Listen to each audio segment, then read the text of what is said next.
Hi guys, welcome back to my channel. Today I'll be sharing with you this amazing marinara sauce. This was super simple, quick, easy, and absolutely delicious. I just can't wait for you guys to try this because this was eaten with some amazing pasta and meatballs. Yeah, let's jump right into this video. Here I have added my oil to my tomatoes, and we're going to place this on a baking sheet along with 1 bulb of garlic and onion. Roast for about 30 minutes. I did add some Italian seasoning there, and we are going to place this in a pot. Remove the garlic from the skins. Add the basil, then you're going to add some water.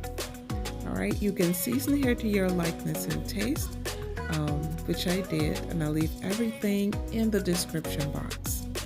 Not to worry. It is healthy because you know what you're putting in here, and it's super delicious. All right, then you're gonna pour in your jar. You can save it, but I just wanted you guys to see the real color.